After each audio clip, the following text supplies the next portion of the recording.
l'échange n'est pas seulement marchand. L'échange, toute relation d'échange doivent être joyeuse. Et effectivement, parce que sinon la valeur vraie des choses, on ne peut pas la saisir dans la tristesse. C'est dans la joie qu'on saisit la valeur formidable de la vie. Et je suis content de participer à votre session sous l'esprit de l'eau. Parce que allez demander aujourd'hui au président de Veolia ce que c'est l'eau. Et si vous lui parlez d'esprit au président de Veolia, il vous regardera avec des yeux ouverts comme ça. Parce que pour lui, quand on lui parle de l'eau, ben, ça fait les dollars dans les yeux. Ça fait money. D'ailleurs, je me rappelle, il y a quelques années, on avait eu un débat avec le président de Nestlé qui était un homme terrible, gentil bien sûr, ça aurait été même bon père, bon grand-père, mais pour lui, l'eau était de la marchandise, il n'y avait pas d'esprit. Ces fameux présidents de Nestlé qui étaient très agressifs, très respectés dans le monde entier, parce qu'il était décisif, il avait porté Nestlé au maximum de son expansion, avait eu la grande qualité de dire que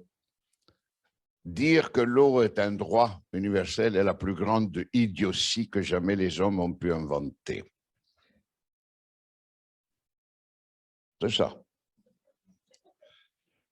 Et allez aujourd'hui demander à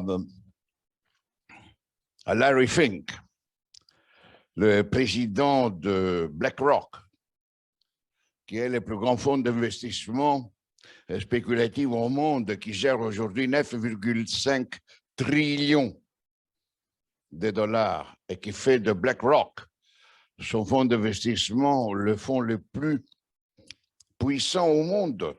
Je vous signale que votre président Macron, chaque mois, a une fois au déjeuner, M. Larry Fink, qui est la troisième puissance financière au monde, après les États-Unis et la Chine. La France produit chaque année à peu près 3,8 milliards de dollars comme produit national. Vous produisez comme richesse en France 3,8 000 milliards. Eh bien, Larry Fink gère 9,5 000 milliards. Presque 3 fois plus que ce que vous produisez en une année. Et Larry Fink a fait deux choses ces dernières années. En décembre, le 7 décembre bientôt de l'année passée, a influencé la bourse de Chicago, qui est la bourse la plus importante au monde en transactions financières pour les denrées alimentaires et les matières premières, et l'ont mise en bourse, l'eau. L'eau n'est plus, Thierry en avait parlé, tant de belles choses. L'eau est devenue un avoir financier, comme le pétrole, comme le cuivre, le maïs, l'or.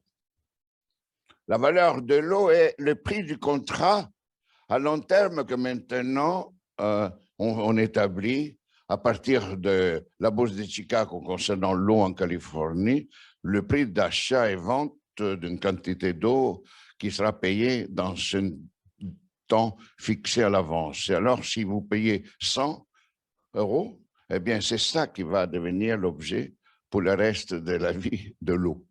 C'est le prix de 100 €. Et on va jouer sur les 100 €. L'eau est finie. Il ne bouge pas, il n'ira nulle part. C'est les 100. Voilà l'esprit. Alors, c'est important qu'on discute de la sécurité. D'autant plus que tout le monde accepte que l'eau est essentielle et irremplaçable pour la vie. On peut vivre sans spaghetti. On a vécu pendant des millénaires, pendant le pétrole. On vivra sans computer peut-être dans 1000 ans. Mais ni à Berliner, ni dans Milan, ni maintenant, personne ne peut vivre sans eau. Avec l'air et le soleil, sont les trois choses qui sont essentielles et remplaçables pour la vie. Et donc, la sécurité devient fondamentale. Parce que si vous n'avez pas la possibilité, la disponibilité d'eau dans la quantité et la qualité nécessaires pour votre vie, pour la vie, pour votre minou, pour vos plantes, vos chéris chiens, etc., eh bien, ils vont mourir.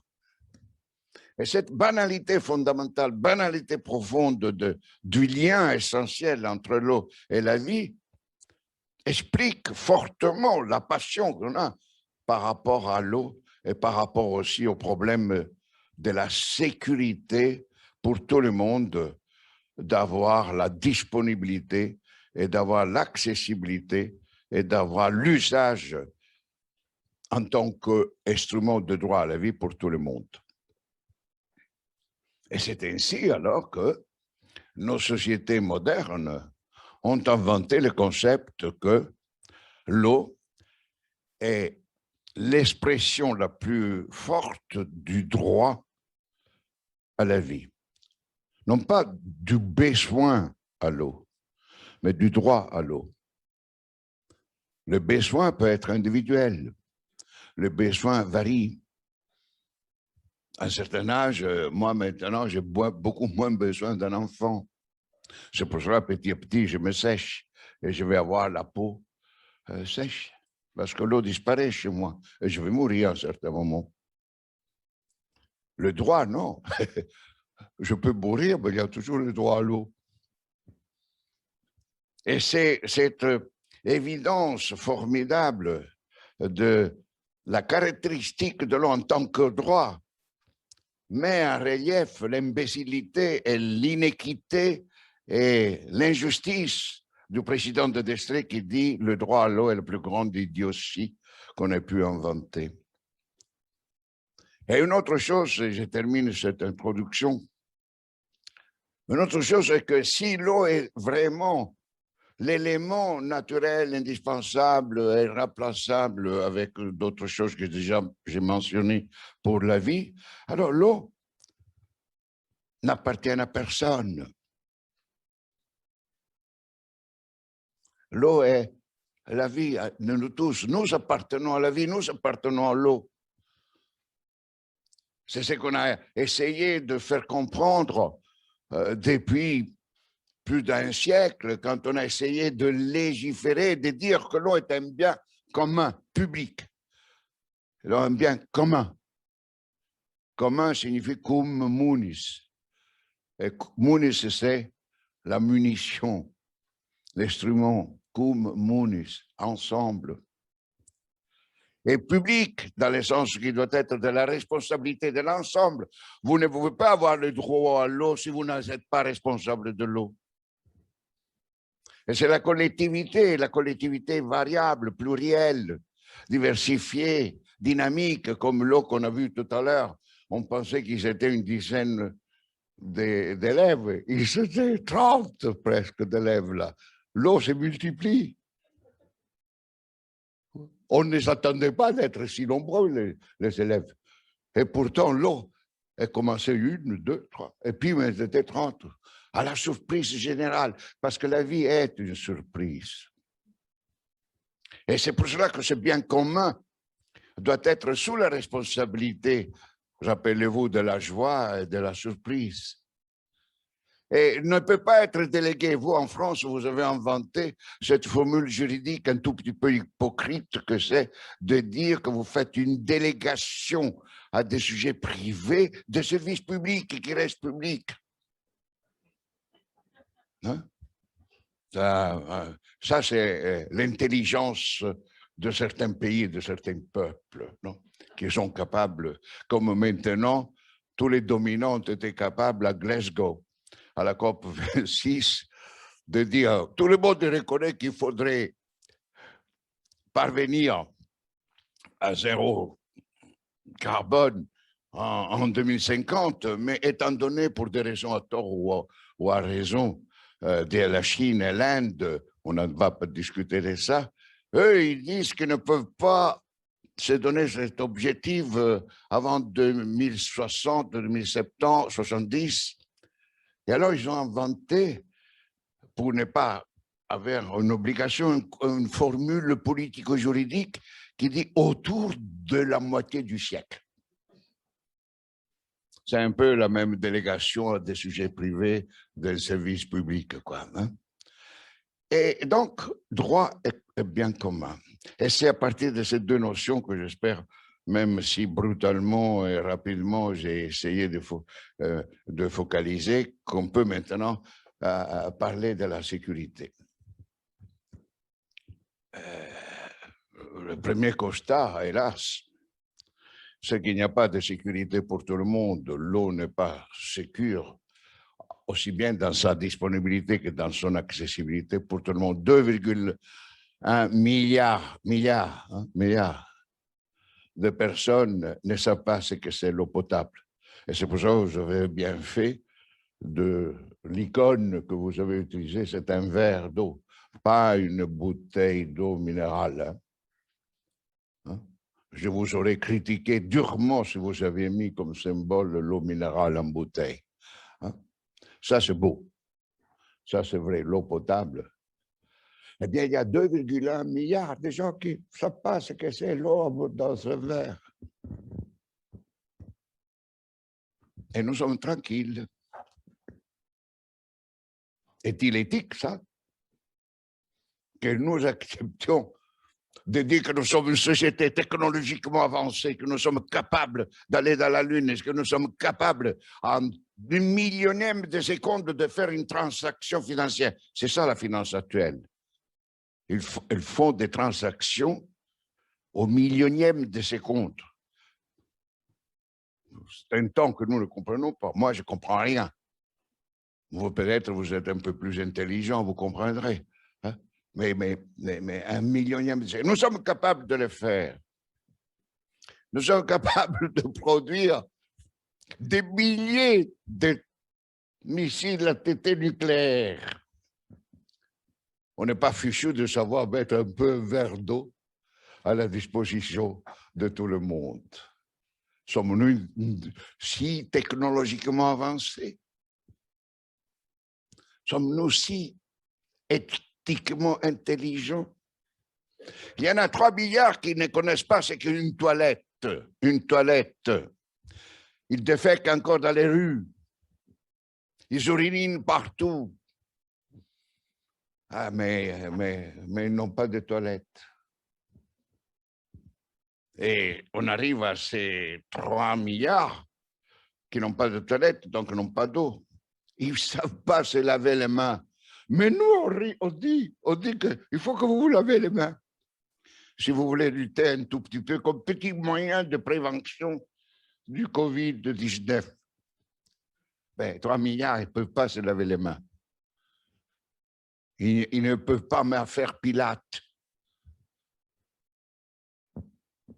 Et il y en a 4,2 milliards qui ont accès de manière irrégulière et non sécurisée à l'eau dans la quantité et qualité nécessaires pour la vie. Est-il éthique, ça? Sommes-nous une société éthique? Sommes-nous une société mondiale? Mais nous ne pouvons pas dire que c'est les Africains, l'Amérique latine, c'est pas. Nous, on y est, quoi. Alors, on est une société éthique.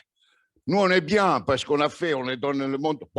Aux États-Unis, il y a 80 litres par jour par personne qu'ils consomment. Et en milieu urbain, ils arrivent à 1100 litres par personne par jour. Donc, c'est magnifique. C'est une belle société, ça.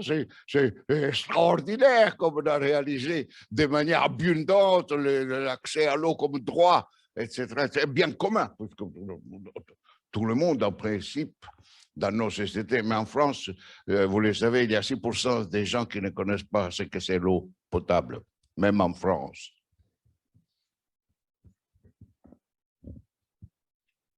Et alors, la sécurité, grosso modo, on signifie que la condition dans laquelle tout être humain peut disposer de l'eau en quantité et qualité nécessaire pour la vie. Normalement, on considère que 50 litres par jour par personne est la quantité en bonne qualité minimale vitale. On peut vivre, effectivement. Et puis, nous, dans la générosité, nous, les Nord, on a pris comme paramètre de référence, nous, bien entendu, donc 50 litres pour nous.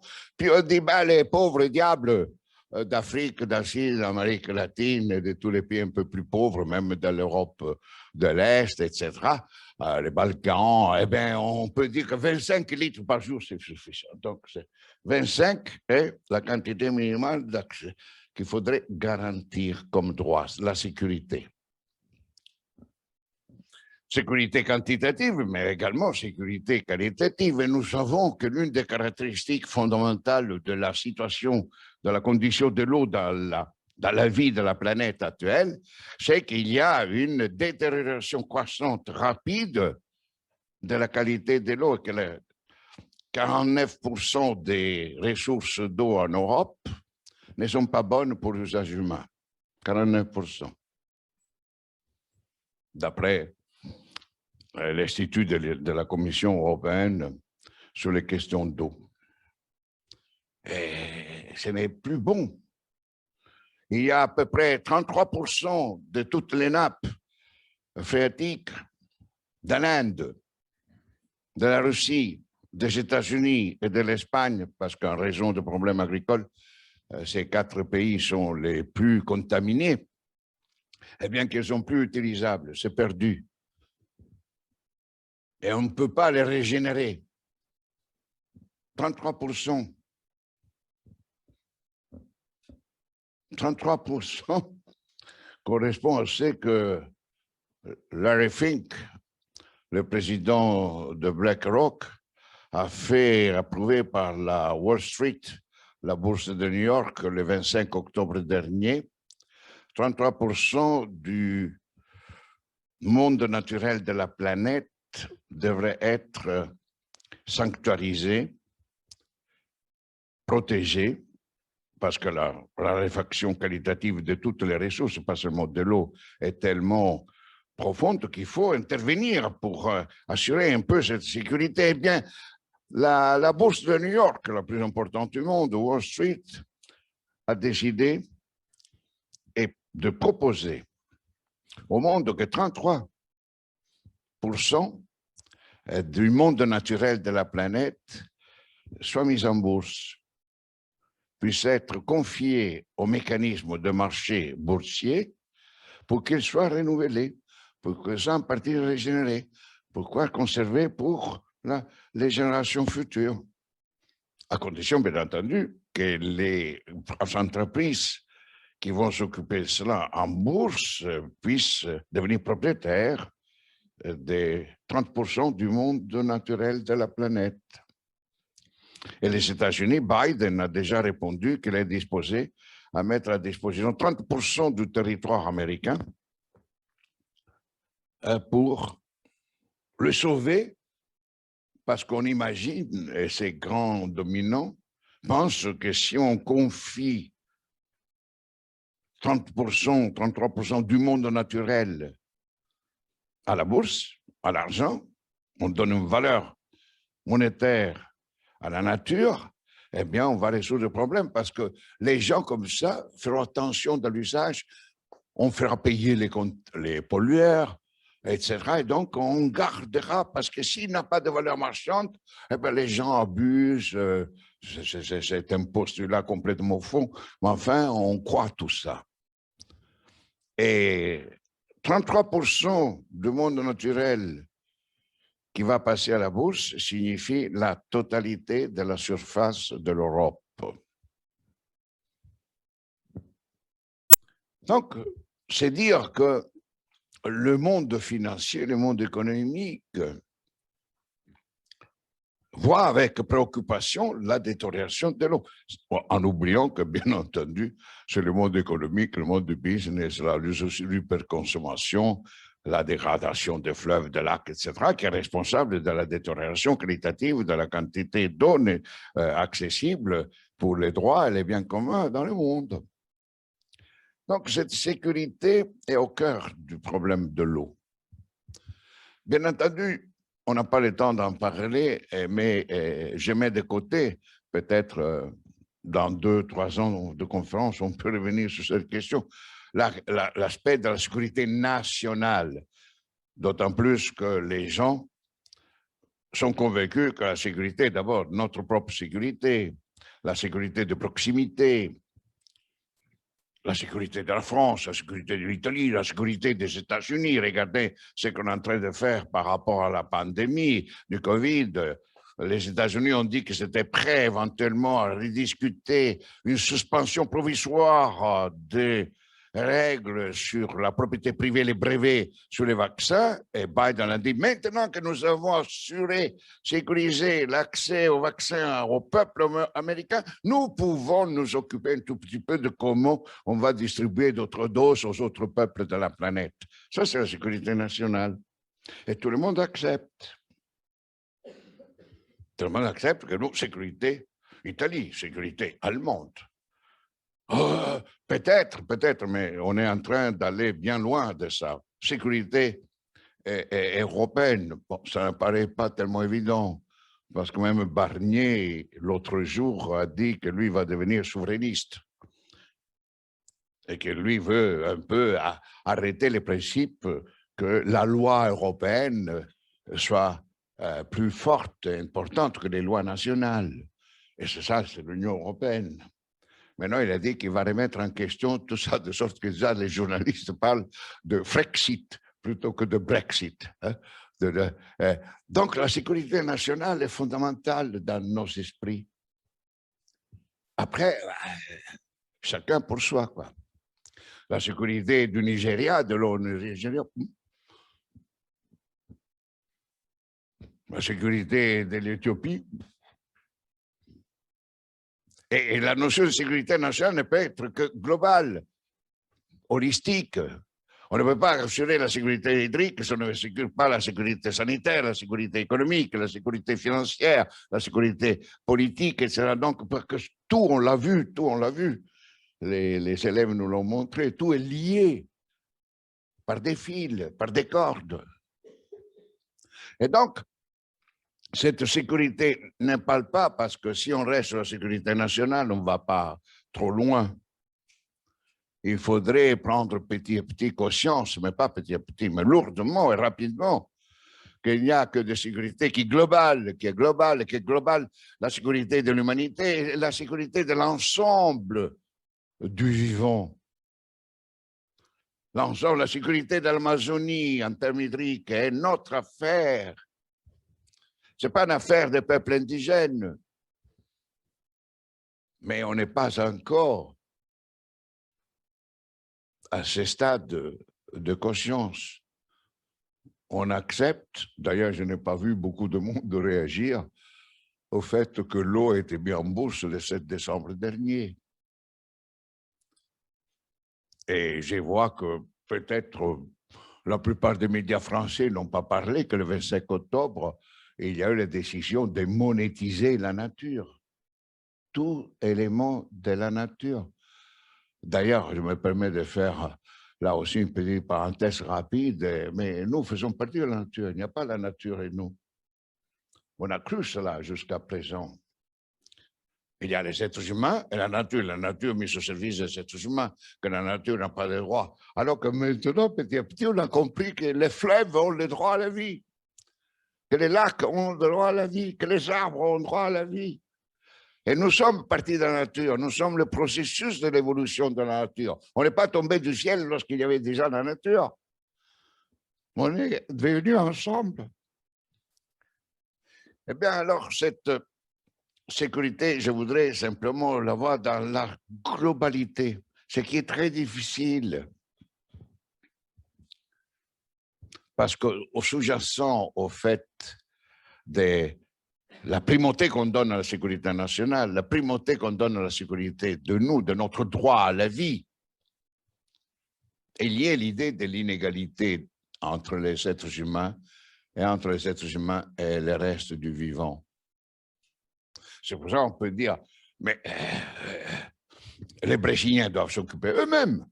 Nous, les Français, on s'occupe nous-mêmes. Alors, quoi bon? Pourquoi nous devrions C'est le problème. Et tout au plus, une fois qu'on a résolu notre problème, on peut être généreux. Et c'est important ça parce qu'au fait, si tous les problèmes existent dans notre monde à l'heure actuelle, et si tout en ayant conscience que les choses vont se détériorer, qu'on est à risque d'extinction, moi je ne suis pas parmi ceux qui sont des extinctionnistes, je crois encore qu'il y a moyen de résoudre le problème. On peut le résoudre, les problèmes qu'on a créés.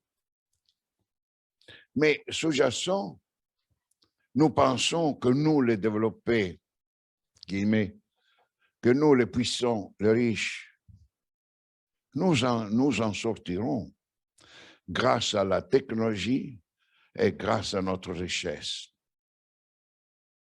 Quand Brabeck, le président de Nestlé, racontait que c'est la plus grande idiotie, c'est que lui croyait que les Suisses et Nestlé sortira toujours bien parce qu'ils ont la puissance technologique et la puissance financière. Et en fait, ils acceptaient, et nous acceptons l'idée qu'il est vrai que les Camerouniens au sein du Bénin ne réussiront pas. On a accepté que c'est des Colombies au sein de l'Inde ne réussiront pas parce qu'ils ne sont pas riches et technologiquement puissants comme nous. Et que c'est pour cela qu'on peut uniquement être prêt à assurer la sécurité hydrique au niveau mondial une fois qu'on a garanti, même avec des nouveaux murs, etc., que nous en sortirons. Et quand on dit, on nous raconte tous les documents de l'ONU, les scientifiques, les chercheurs, ils nous disent que en 2050, 40% de tous les besoins de droits d'eau ne seront pas disponibles parce qu'il n'y en aura pas. Eh bien, nous pensons que nous, on s'en sortira en 2050. On aura de l'eau pour notre agriculture parce qu'on aura la technologie pour produire des plantes sans eau. Parce qu'on pense qu'on pourra faire beaucoup plus encore de denrées alimentaires avec beaucoup moins d'eau. Parce qu'on va utiliser l'eau, on va dessaler l'eau, parce qu'on a la technologie pour dessaler l'eau de la mer, parce qu'on va mettre le prix de l'eau. Et donc, ceux qui n'ont pas la capacité de suivre et de pouvoir acheter, les agriculteurs, les viticulteurs qui ne pourront pas acheter les prix de la bourse de Chicago, n'auront pas de l'eau, mais ceux qui peuvent l'auront l'eau. C'est une vision un tout petit peu biaisée de la sécurité. Et alors, pourquoi on est arrivé à ça? Pourquoi on est arrivé que même si on sait que désormais certains processus d'irréversibilité de raréfaction quantitative de l'eau et certains phénomènes d'irréversibilité de la détérioration qualitative des ressources hydriques de la planète sont là, pourquoi continuons à penser que nous pouvons nous en sortir?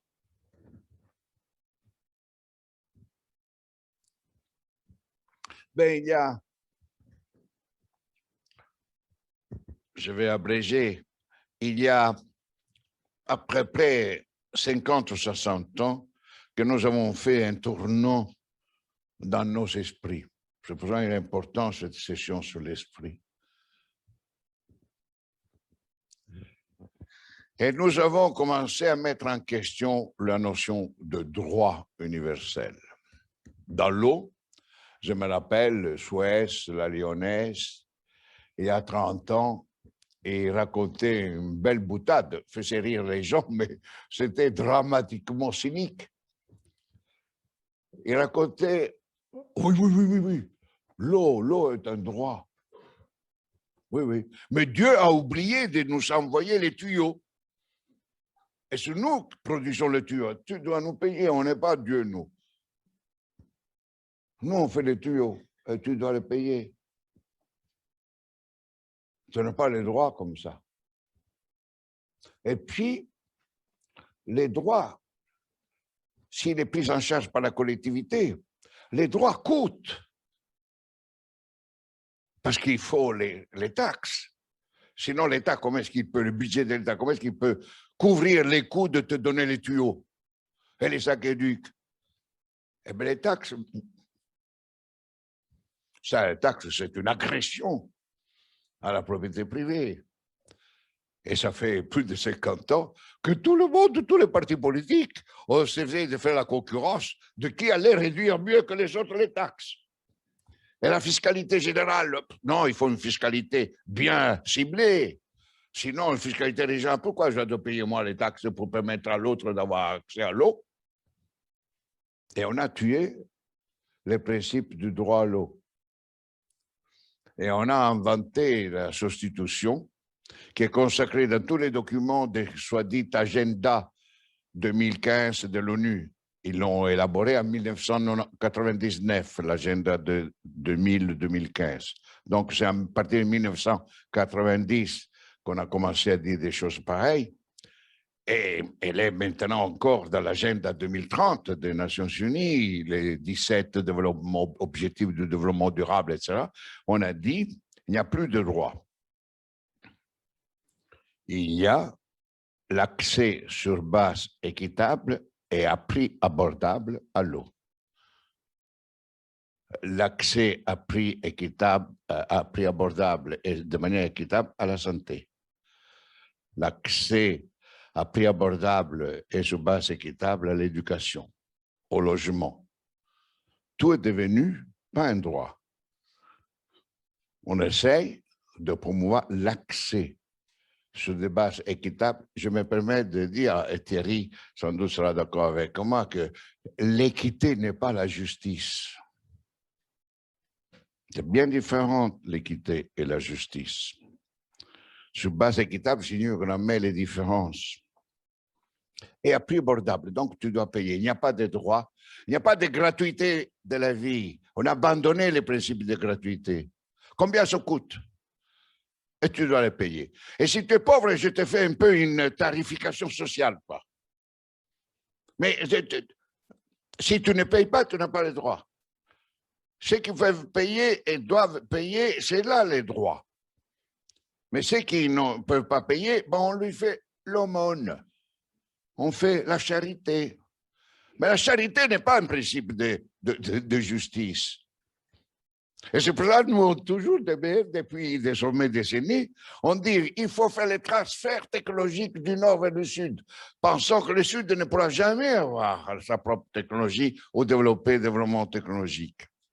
Et transfert de l'argent, on fait des fonds d'investissement. Oui, mais enfin, maintenant, les fonds d'investissement sont tous du type BlackRock et ils visent la rentabilité maximale.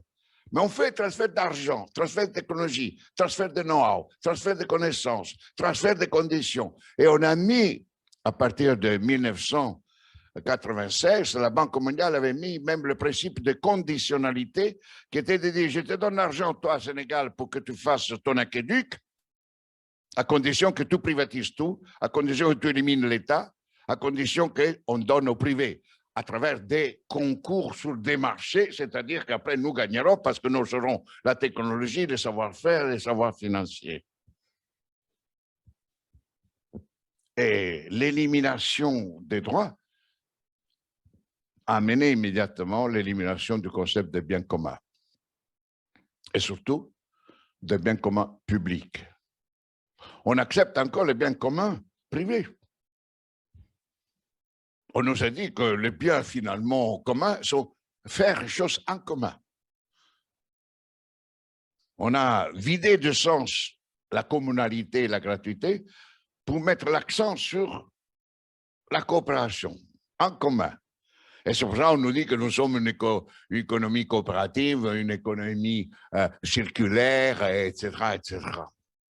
Alors, c'est ces deux principes qu'on a éliminés. C'est traduit en 1999 et je termine cet aspect parce que malheureusement, je commence peut-être à atteindre les limites horaires. À partir de 1990, l'ONU, donc la communauté internationale, aussi bien scientifique, a dit que l'eau n'est plus un bien social. En 1990, on a sanctionné au premier sommet mondial de la Terre que l'eau est un bien économique et comme tel doit être suivre les lois marchandes donc du marché. Et donc le principe d'efficience dont les paramètres de définition d'efficience et la rentabilité financière, et donc la bonne gestion qu'on appelait après gouvernance, devait devenir le principe fondateur de toute gestion de l'eau, considérée ressource en raréfaction croissante. Si vous mettez tout cela ensemble, ça explique pourquoi après on est arrivé en 2012 au 3e sommet de la Terre, où on affirmait, c'était le paragraphe 176, qu'il fallait monétiser la nature. Parce que si la nature n'est pas monétisée, n'a pas de prix, ne vaut rien. Et aujourd'hui, nous sommes une société qui accepte l'idée que la valeur est le prix. Ce n'est pas l'amitié, ce n'est pas l'amour, ce n'est pas la joie, ce n'est pas la surprise.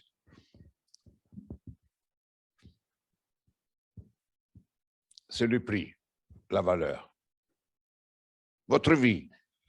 Et c'est pour cela que vaut la vie d'une dame de 97 ans dans une cave, dans un appartement cave de Milan, qui a une pension de 300 €. Que vaut-elle sa vie? Rien. Rien. Vous devez avoir au moins 3 000, 4 000 € de revenus par mois si vous voulez valoir quelque chose. Parce que si vous avez moins, votre pouvoir d'achat est moindre. Donc, si vous n'avez pas de pouvoir d'achat, vous êtes nul, quoi. Parce que tout ce que vous pouvez faire et tout, vous êtes mesuré en fonction de votre pouvoir d'achat. Regardez, ils ont commencé maintenant, dans toutes les télévisions en France et en Europe, à parler des produits, des chocolats, des comestibles, des vêtements pour Noël. Hein. Qu'est-ce que c'est Noël? C'est un achat, un grand bazar. Et vous, et tous ces enfants qui regardent toutes ces belles choses, ils ne peuvent pas aller l'acheter. Et qu'est-ce qu'il avait dit un jour un ouvrier, il y a 7 ans, un ouvrier de la scierie de Tarente, qui est à la source des pathologies cancérogènes à cause de cette usine qui ne répond pas aux critères sanitaires environnementaux. Un ouvrier de à peu près 50 ans a déclaré « Je préfère mourir de cancer parce que je sais que si je vais continuer ici, je vais mourir de cancer, que de mourir socialement en n'ayant pas de travail, en n'ayant pas de revenus, en n'ayant pas de pouvoir d'achat, et être considéré comme un escroc de la richesse produite par les autres. » Et c'est la vision de la vie de la grande majorité des gens. Je préfère gagner de l'argent pour avoir un pouvoir d'achat parce que comme ça, je serai, plutôt que... C'est incroyable. Alors que face à cela, pourquoi l'eau est devenue ce problème de sécurité? Bon, j'ai expliqué les mécanismes de l'esprit, des raisons de conception. Bien entendu, je pourrais vous montrer des chiffres, etc., sur tous les processus de fait de la raréfaction, parce qu'on a exploité les fleuves, on a exploité les forêts, et donc on a exploité la nature de sorte qu'il n'y a plus de glaciers. L'eau était dans les glaciers, l'eau était dans les nappes. Les changements climatique signifie qu'en Méditerranée, dans 50 ans, l'eau manquera de manière extraordinaire. Et quand, à partir de 50, 60, 90, le niveau de la mer a augmenté d'1 mètre, sinon plus, eh bien, la plupart des villes de la Méditerranée doivent être abandonnées. Je pourrais vous raconter toutes ces choses-là, mais vous les savez. L'augmentation du niveau moyen des océans est telle que la plupart de toutes les villes de la mer vont être submergées.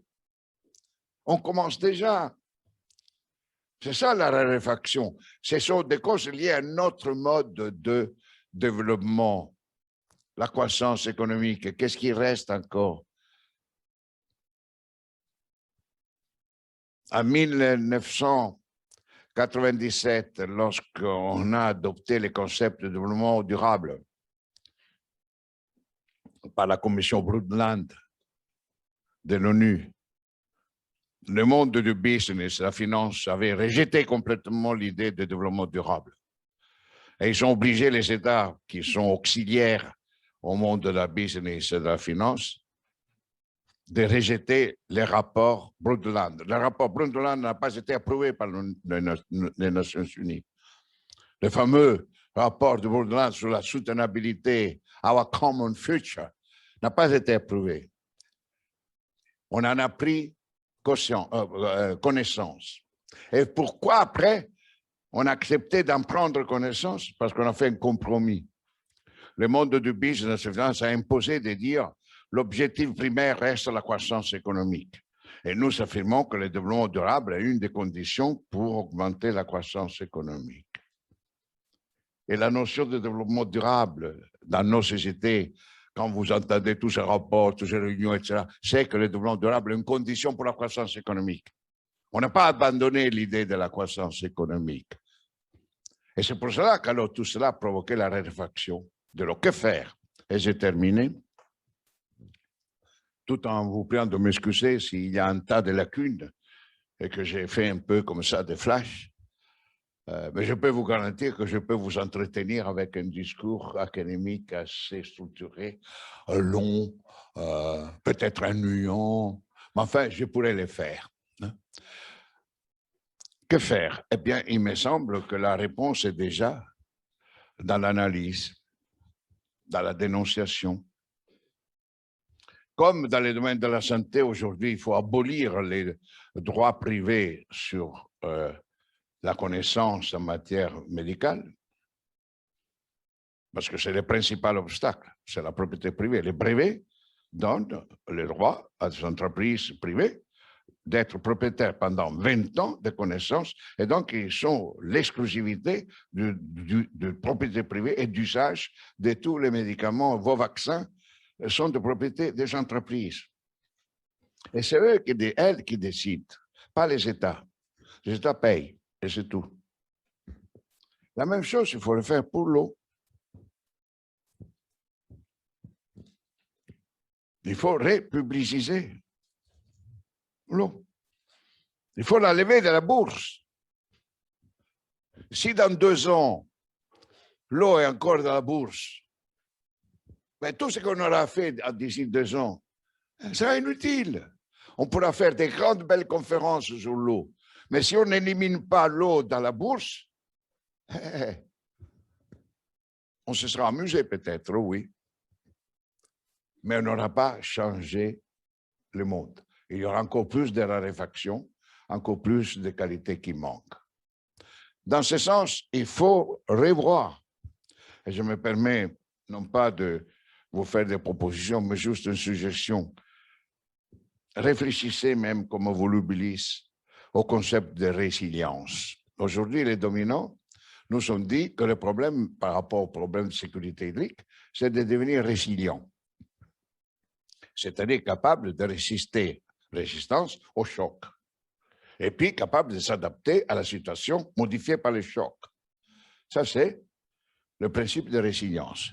Et on nous dit qu'il faut devenir, les villes doivent devenir résilientes par rapport à l'augmentation de l'eau de mer, l'agriculture doit devenir résiliente par rapport à la diminution de la quantité d'eau, par rapport à la pollution de l'eau, etc. Donc, vous devez devenir tous résilients. Moi, je vous propose de réfléchir sur ça, parce que c'est une mystification profonde. Parce qu'il y a 2 conditions aujourd'hui nécessaires, indispensables pour être résilient. Avoir une grande maîtrise de l'innovation technologique et avoir une grande maîtrise de la disponibilité financière. Et il n'y a que 10% de la population mondiale qui a ces 2 conditions. Et c'est pour cela que pas mal de gens, les 10%, pensent qu'ils s'en sortiront, parce qu'eux, ils seront résilients. Alors que les autres, qui n'ont pas cette capacité d'innovation technologique, maîtrise de la technologie sur le marché, et ceux qui n'ont pas les ressources financières à travers les fonds d'investissement, les fonds de pension, etc., pour pouvoir payer le financement de l'innovation technologique et de la gestion des systèmes de production d'eau et de qualité assez coûteux, eh bien, ils ne seront pas résilients. Donc, deuxième chose, réfléchir à la résilience. Troisième chose, c'est battre contre la monétisation de la nature. Les Maoris, la population de Nouvelle-Zélande, a obtenu finalement que l'Assemblée de la Nouvelle-Zélande reconnaisse un de leurs fleuves comme partie intégrante de leur vie avec des droits. Et les Maoris ont toujours dit, le fleuve c'est nous. Nous et les fleuves, on vit ensemble. Vous ne pouvez pas sortir de notre vie, le fleuve. Il a des droits comme nous. On ne peut pas monétiser le fleuve, notre fleuve. Vous voulez nous monétiser aussi. Donc, pas accepter la monétisation de la nature. Et si vous n'étiez pas au courant de ça, informez-vous. Si vous encore, vous avez quelques doutes sur la monétisation de la nature, allez vous informer, lisez, regardez ce qui est en train de se passer. Parce qu'ils sont en train de le faire. Et d'ici 5-10 ans, au moins 30% du monde naturel de la Terre sera des avoirs financiers, seront transformés en avoirs financiers. Et pas seulement Bitcoin, mais les fleuves, les montagnes, les feuilles, les plantes seront tous des avoirs financiers. Et vous aurez accès à ça uniquement si vous pouvez payer le prix spéculatif de la bourse. Et finalement, alors, je crois que organiser des fêtes dans les écoles, organiser des fêtes, il faut faire comprendre aux jeunes générations que peut-être ils comprennent mieux que nous, qu'on ne peut pas marchandiser, qu'on ne peut pas privatiser la vie. Et c'est un des slogans que ces jeunes nous disent, ne changez pas le climat, changez le système. Je crois que c'est une leçon fantastique que les jeunes nous donnent, à nous qui avons créé ce système. Je crois que je vais m'arrêter là. Et sachez que je suis intervenu ce matin pour vous empêcher de dormir cette nuit. Hein? C'est donc parce qu'on n'a pas le droit de dormir. Hein? Merci beaucoup.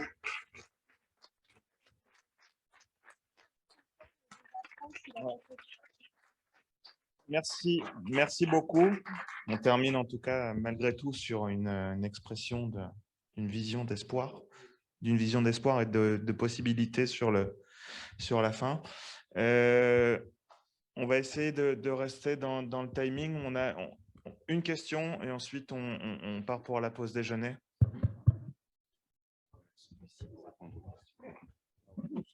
Merci.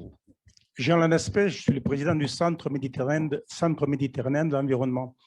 Excusez-moi, mais mon dispositif auditif, parce que j'ai un peu d'âge, ne fonctionne pas ce matin. Alors, si vous ne criez pas comme au cirque, je ne vous entendrai. Jean Lanespé, président du Centre méditerranéen de l'environnement. Et merci, cher Ricardo, de cette intervention très combative. Qui suscite l'engagement, qui entraîne la révolte. Et la révolte, ce n'est pas platonique, la révolte. Ça doit susciter l'engagement. Si on est là uniquement pour vous écouter, pour dire ben, qu'est-ce qu'on va faire, on ne peut rien faire, c'est sûr que... Donc l'homme qui a écrit effectivement dans son bureau, et je l'ai vu dans votre bureau, l'homme qui se perd dans ses passions a moins perdu que celui qui a perdu sa passion. La passion, c'est l'action. Et l'action, quand même, elle est toujours possible. Même si nous ne sommes pas des grands élus, même si elle est toujours possible à un tout petit niveau, figurez-vous. Nous sommes dans le Vaucluse. Dans le Vaucluse, par exemple, il y a une petite association à Huchot qui s'appelle Entrée de Mali. Et Entrée de Mali aide avec des compagnons maliens à la réalisation d'une adduction d'eau sur 3500 hectares au Mali. À Marseille, vous avez une association qui s'appelle Solidarité Eau et qui réalise un bâtiment sanitaire à la maternité de Banaco parce que les femmes étaient obligées d'aller pisser dans la cour. Un bâtiment sanitaire avec 20 WC, 20 douches. Vous avez Horizon Maghrébin dans la région PACA, Horizon Maghrébin, qui effectivement, à Chenilly-Gabès, avec les camarades de Chenilly-Gabès, réalise des assainissements individuels dans 150 maisons. Toutes ces associations, d'ailleurs, sont réunies dans une structure qui s'appelle Territoire solidaire, que nous avons fondée à un certain nombre, qui est à Marseille. Donc, vous voyez qu'on peut faire des choses, même si nous ne sommes pas un grand pouvoir, même si on n'est pas... on peut faire des choses concrètement et passer de la révolte à la révolte, non pas platonique, mais passer à l'action, parce que la passion, c'est l'action. Alors vous qui êtes tous là, sachez-le, vous avez la possibilité de vous engager dans ces associations avec des moyens. Il y a par exemple une loi qui s'appelle la loi Santoni, qui permet d'affecter 1% des recettes d'eau des structures gestionnaires de l'eau, des communes par exemple qui gèrent l'eau. Nous on travaille avec Mouansartou qui gère son eau. Et Mouansartou peut affecter 1% de son chiffre d'affaires aux actions que je vous ai citées là, où des militants de terrain que vous êtes et que vous serez peuvent effectivement s'engager concrètement. Alors évidemment, on ne va pas changer le monde, hein, mais puisqu'on parle d'eau, les petits ruisseaux font les grandes rivières. Hein, et je pense que on a eu un philosophe tout à l'heure passionnant qui est intervenu, mais il y a une toute petite phrase de quelqu'un qui n'est pas un grand philosophe, qui s'appelle Saint-Exupéry, c'est faire quelque chose quelque part. Et je crois que c'est avec ces combats minuscules qu'on renversera les technostructures, parce qu'on n'a pas d'autre moyen de tout qu'on fait. Et je ne pense pas que ce sont les partis politiques aujourd'hui qui nous aideront à changer le monde. Oui, je pense que ce que tu as dit maintenant, ça me paraît pertinent, donc ce n'est pas un questionnement. Le seul commentaire rapide est de dire que les actions que nous devons faire doivent avoir comme objectif un certain acte législatif. Nous sommes une société de droit, où nous l'étions, et tout ce que nous devons faire doit se transformer en des législations. C'est ça la démocratie. La démocratie, c'est qu'il y a les lois qui établissent les responsabilités, qui consacrent les droits, etc. Et pas, au contraire, laisser moins de lois et laisser à la pratique organisationnelle, aux tractations, etc. Rappelez-vous que c'est possible aussi, effectivement, changer. Le problème aujourd'hui, pour nous, c'est de trouver, en tant qu'humanité, pas seulement en tant que Français, ou en tant qu'Européens, en tant qu'humanité, la capacité de devenir législateur en tant qu'humanité. Alors, il me semble rappeler une évidence historique, les ouvriers ont réussi à faire plutôt bien que mal ce qu'ils cherchaient parce qu'ils ont trouvé un instrument. C'était la grève générale. Moi, je rêve à que nous, l'humanité, on trouve des instruments comme les ouvriers avaient trouvé l'instrument de la grève.